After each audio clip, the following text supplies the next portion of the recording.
Olá pessoal, eu sou o professor Rafael e coordenador do Pré-ENEM aqui do Instituto Social e Cultural de Assistência Comunitária, SCAC. Eu estou tendo a grande honra de receber o meu amigo, meu camarada Gleison, professor de redação, português e espanhol. Hoje ele veio aqui nos dar essa ilustre presença para falar um pouco sobre redação. Mas a apresentação dele eu vou deixar para ele mesmo. Gleison, se apresente aí para a galera. É um prazer estar aqui com meu grande amigo Rafael de longa data. Vou tentar explicar um pouco para vocês sobre redação, ajudar para que vocês entendam como é que funciona o processo de correção de redação. Eu já tenho uma certa experiência em banca, vou tentar explicar para vocês mais ou menos como é que funciona o processo de correção em bancas de concurso. Já tenho anos de experiência como professor de língua portuguesa no estado, na prefeitura, já dei aula em faculdade e vou tentar acrescentar um pouco para vocês aí de conhecimento para que vocês possam ter uma nota melhor no Enem. Pois é, pessoal, ele está muito modesto. Nós trabalhamos juntos na Escola Tancredo Neves, aqui de Santa Luzia. Então ele pegou determinados alunos, terceiro ano? Isso. E desmistificou essa ideia de redação do Enem é difícil de fazer. Ele simplesmente pegou a escola e deixou a escola como a melhor escola na nota de redação do nosso município daqui de Santa Luzia e ainda acima de uma escola particular. Então, ele é o cara. Gleison, então a primeira pergunta: como que esses alunos podem parar de temer a redação? Então, aí explicando essa situação realmente, como o Rafael falou, a gente tenta ser modesto, né? Mas realmente, como ele disse, na nota do Enem de 2018, o Tancredo se tornou a escola pública de Santa Luzia com a maior nota na redação do Enem.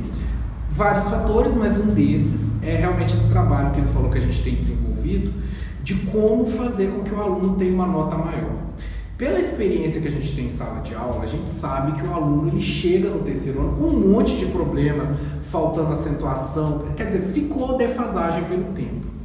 O que a gente experimentou lá e que eu consegui colher algum resultado? A gente conseguiu trabalhar com modelos prontos de redação e a gente conseguiu trabalhar em cima dos critérios de correção que a gente vai comentar um pouco mais, inclusive que eu até coloquei no meu livro, etc. A partir disso, o aluno, mesmo com dificuldade, ele consegue ter uma nota maior, porque ele sabe quais são os critérios que vão pontuar e ele tem mais ou menos um modelo definido na cabeça dele para ele fazer a prova de redação.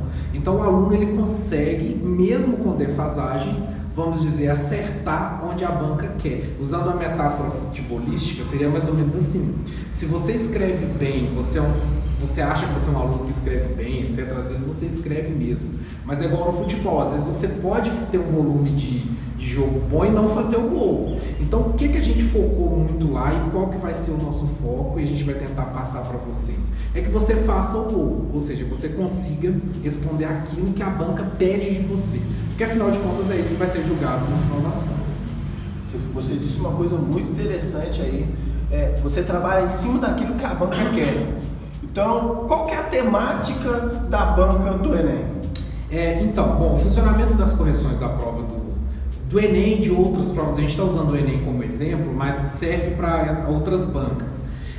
Geralmente o aluno e o candidato, ele acredita que a prova ela vai ser corrigida. Ela não vai ser corrigida, ela vai ser avaliada. Qual que é a diferença? Na correção, principalmente na correção, quando a gente está na escola, a gente acostuma encher lá um monte de marcar, erro, acento, a gente faz aquela confusão e entrega para o aluno. Esse tipo de correção ele não acontece nessas bancas de concurso. Ali na banca de concurso, ou do Enem, o avaliador ele tem critérios, no caso do Enem são 5 critérios, e a partir desses critérios é que a nota vai ser dada. Exemplificando, como eu disse, por exemplo, dessa questão da gramática. Essa questão da gramática ela equivale ao critério 1 da redação do Enem. O aluno só vai ser julgado nessa competência no valor de 200 pontos. Então, o que acontece? Às vezes o aluno ele escreve muito errado. O candidato ele escreve muito errado. Porém, ele não vai ser punido mais do que 200 pontos por causa do erro. Porque o item que julga a gramática é só o item 1. Os outros itens vão julgar outra coisa. E o contrário, às vezes, também. Às vezes o aluno ele escreve muito bem, ele praticamente não comete erro nenhum, mas isso não quer dizer que ele vai pontuar muito. Porque é necessário que ele saiba os critérios, como caso o critério 1, que é o critério que trata especificamente da gramática. Sem saber esse critério, é atirar no escuro e dificilmente o aluno consegue acertar o alvo. É assim que funciona. É interessante, quando o aluno estuda para a redação do Enem, ele também está estudando para a redação de outros concursos também, que são, são coisas paralelas, não é isso? Sim, sim. É porque a gente tem que pensar o seguinte, tanto o Enem como as outras bancas de concurso, eles têm milhares de provas para serem corrigidas.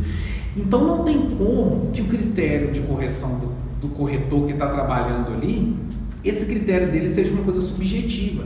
Primeiro porque isso ia dar um problema danado de justiça, o cara ia achar que a prova dele não foi bem avaliada, etc.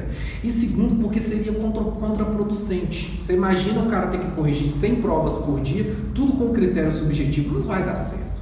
Então, para evitar isso, é traçado um padrão com esses 5 critérios de correções e a partir desse padrão, o corretor ele consegue avaliar todas as provas dentro daqueles critérios ali e para que não haja injustiça na prova. Então, assim, muito difícil, tá muito difícil. A sua nota do Enem foi tal, foi numa nota X na redação, a sua nota é aquela mesmo. Isso é muito difícil que o corretor tenha errado, tá? Porque o processo ele é muito bem feito no sentido de que, além de você ter os critérios muito específicos, ainda existe uma correção dupla.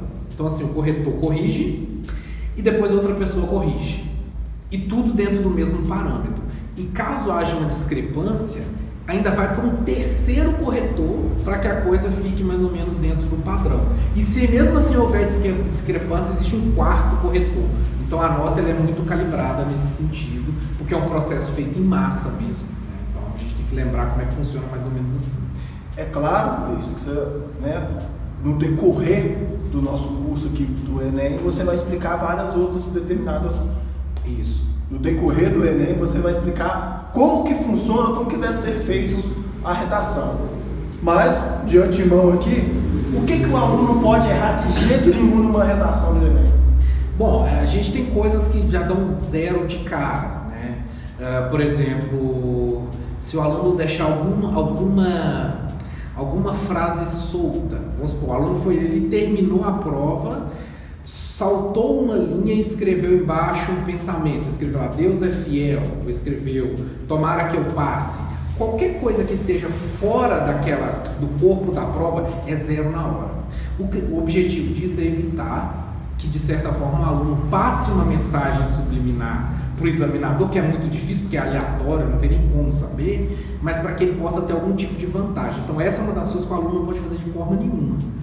Existem várias, mas essa, para dar um exemplo agora, seria uma dessas. A dica é muito importante. Se fizer, é game over, não pode fazer de forma nenhuma. E a mesma coisa para números, nome, por exemplo, acontece muito, né? Dando um exemplo claro assim, às vezes a temática do Enem é uma temática cara pra gente, às vezes é uma coisa sensível. No Enem, por exemplo, que caiu questão dos surdos, teve muito candidato que se sensibilizou com aquilo, porque tinha uma situação dentro de casa de alguém que tinha problema auditivo, etc. E aí aconteceu muito do sujeito dizer, olha, a minha irmã chama fulana e ela tem problema de audição. Nesse tipo de caso, é 0 também. Então uma dica também que é importante para o aluno já ter em mente, não leve para o lado pessoal.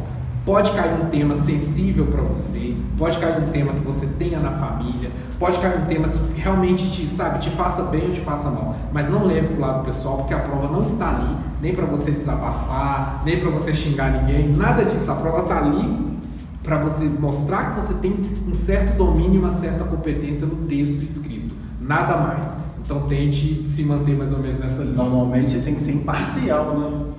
Ou não? Sim e não. É o seguinte, cara. Via de regra, nos próprios textos motivadores acima, que sempre a banca vai te dar alguns textinhos motivadores, ali a gente já sabe mais ou menos o que a banca espera de você. Conselho, não seja teimoso. Se você tentar argumentar contra a linha que a banca te pediu, você vai ter um grande problema. Existe até a possibilidade de você zerar a prova. Vou dar um exemplo real que aconteceu. Quando caiu lá no Enem, me parece que em 2016, não lembro se é exatamente esse, o tema era intolerância religiosa no Brasil. Se você na sua prova vai lá e escreve assim, O Brasil não é um país intolerante religioso. Qual que é a sua nota? 0. Porque a banca já está dizendo que você tem que concordar que existe intolerância. Se você discordar, você tira 0. Então o negócio da parcialidade é aquele negócio, olha, segue a manada. Se lá na banca mandaram você concordar com tal tema, tire o coração do peito e faça o dividido. Porque você está ali só para fazer uma prova, não é nada pessoal. Acho que essa é a grande dica que a gente tem que ter em mente. Pois é, nós sabemos que nos anos anteriores, a prova do Enem normalmente era em outubro, início de novembro. E devido a essa pandemia, ficou aquele jogo. Vai ter esse ano, vai ser ano que vem, quando não está tendo aula. Então teve esse embrulho que finalmente acabou na semana passada, né? O MEC decidiu que vai ser no final de janeiro e início de fevereiro.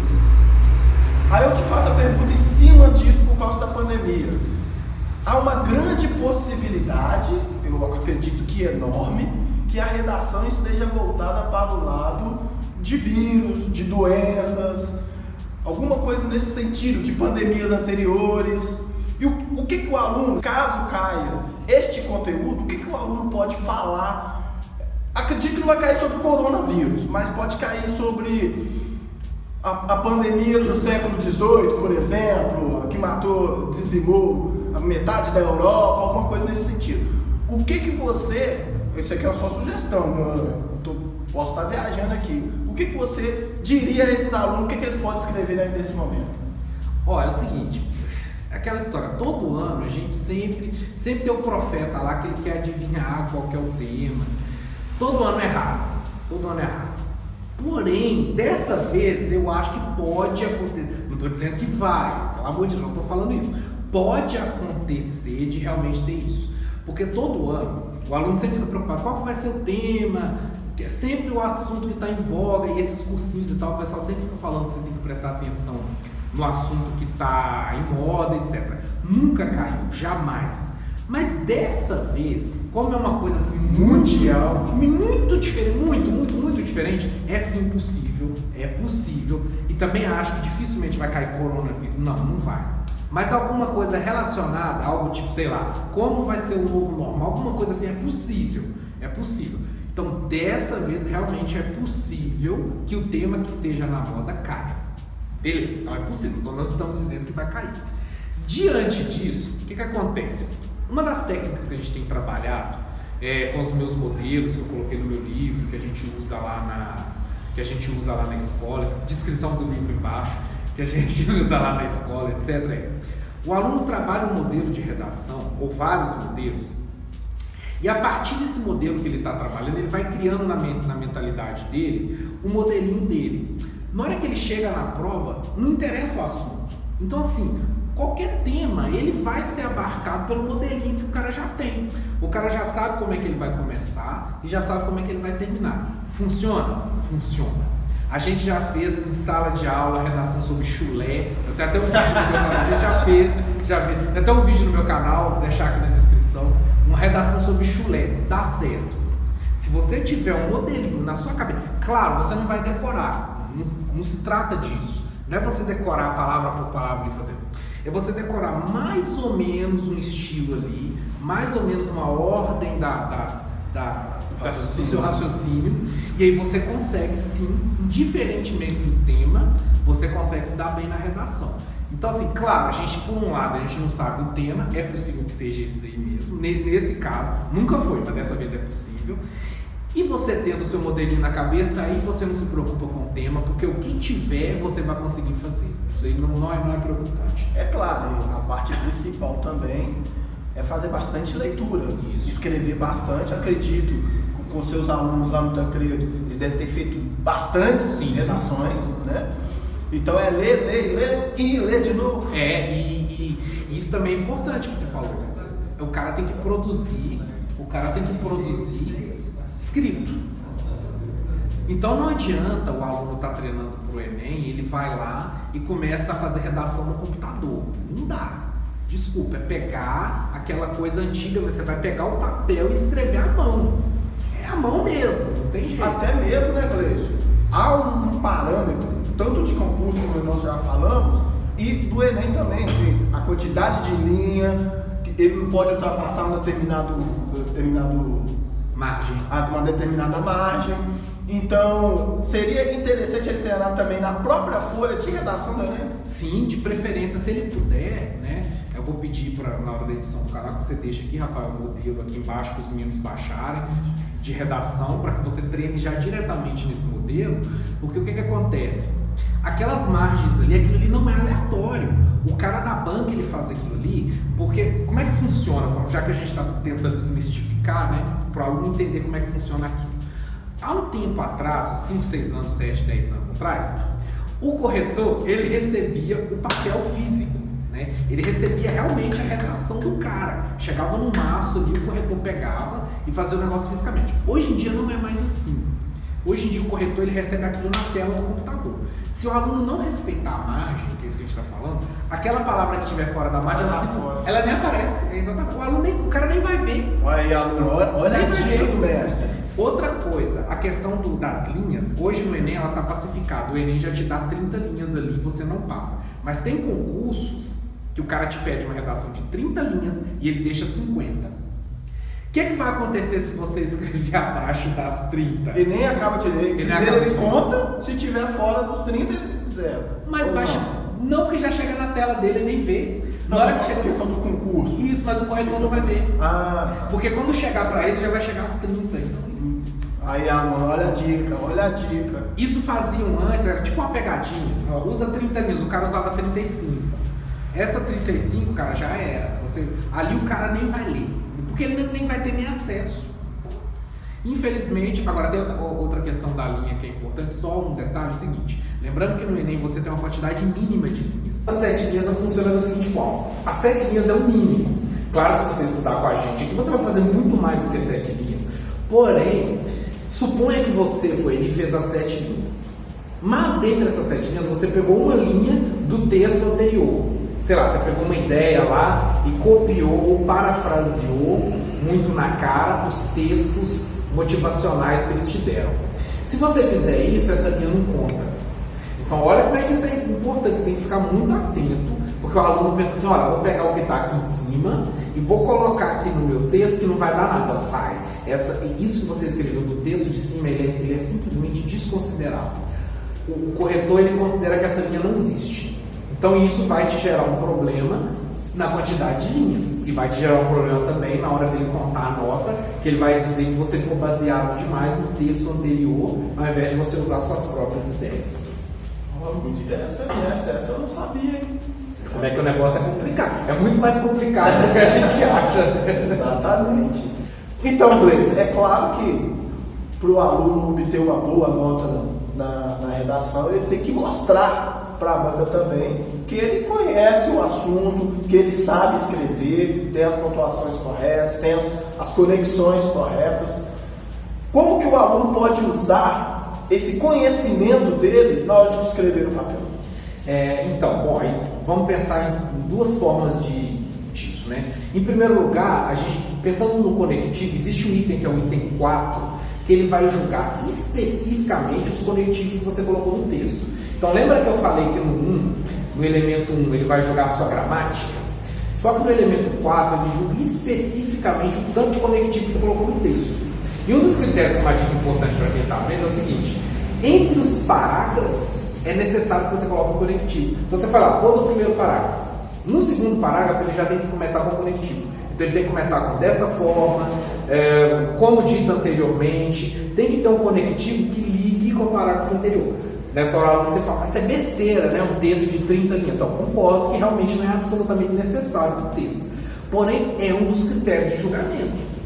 O seu texto ele tem que ter, entre os parágrafos, ele tem que ter um conectivo. Inclusive no fim, você está lá no último parágrafo, você tem que colocar, portanto, dessa forma, concluindo, é necessário que tenha um conectivo para você avisar para o cara que você está terminando. Lembre-se, é uma prova simulada de que você sabe escrever. Não adianta você saber escrever se você não mostrar. Exato. Então o cara que você tem que mostrar. E aí entra nesse elemento cultural que você falou, né? A questão da citação. Veja bem, é importantíssimo que você decore algumas citações. É importantíssimo, você tem que decorar. Meus alunos sempre me zoam da citação do Hobbes, né? O homem é o lobo do próprio homem. Mas eu adoro essa citação porque ela serve para tudo. Porque, indiferente do problema que eles te propuserem para a redação, essa citação encaixa. Então, sei lá, o cara fala, tem um problema de fome no mundo, olha, precisamos tomar medidas, porque o homem é o lobo do próprio homem. Então, é uma citação que encaixa para tudo. E você colocando a citação, você vai ganhar ponto no item 2 do Enem, que é o item que mede a sua cultura, ou seja, que mede a sua capacidade de agregar valor no texto, além do que está lá no texto de cima. Se você simplesmente copiar o lá de cima, não ganha ponto, não. Você tem que decorar. E essa citação tem que escrever o nome do autor? Tem, mas não julga o nome dele. Se você escrever Hobbes lá errado, o nome do autor é desconsiderado. Porque tem uns difíceis, né? Montesquieu, Montesquieu é complicado. Então, nesse caso, eles não julgam o nome. Então, se você errou o nome, vai julgar se você colocar o primeiro nome maiúsculo, né?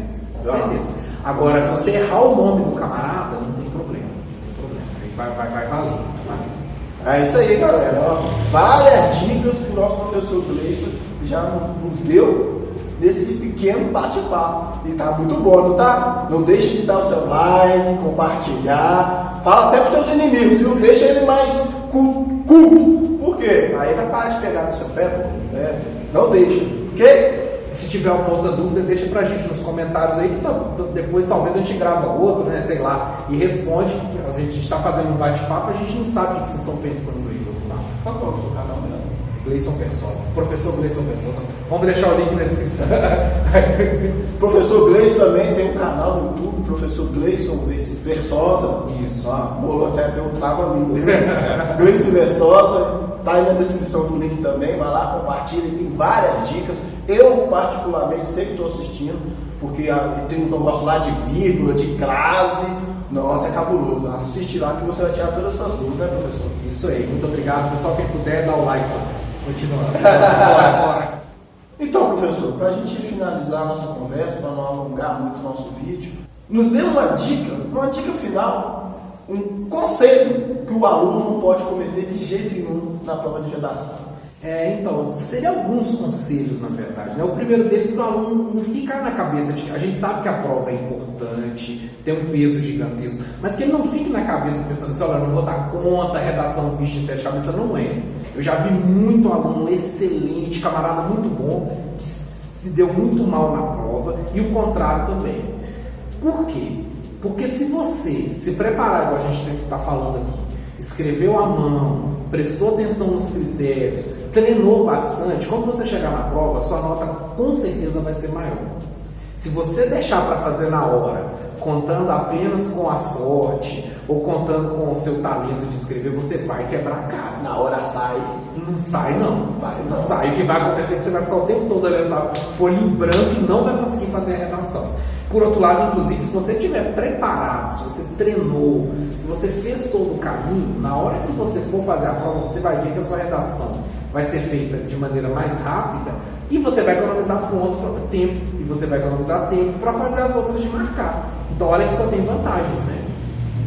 Então, pessoal, uma dica que eu dou nesse bate-papo, nós sabemos que os atletas, por exemplo, um atleta de futebol, ele não vai lá para o campo sem treinar antes, está treinando. O maratonista, ele treina para conseguir correr os 42 quilômetros. Então, para você fazer uma boa prova, tem que treinar, tem que estudar, tem que colocar o cérebro para funcionar.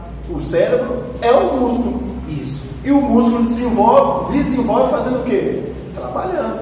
Então, como que você vai trabalhar o cérebro? Treinando, escrevendo, lendo. Essa é a dica do professor Rafael. E a minha também. Como diz o treinador do Balboa, para lutar 3 minutos, você precisa treinar 3.000 minutos. É mais ou menos isso. Um grande abraço para você, bons estudos, boa prova. Nós teremos vários desse bate-papo aqui até em janeiro, ok? Qualquer dúvida, pode mandar para a gente que a gente terá o prazer de respondê-los. Muito obrigado, pessoal. Até a próxima.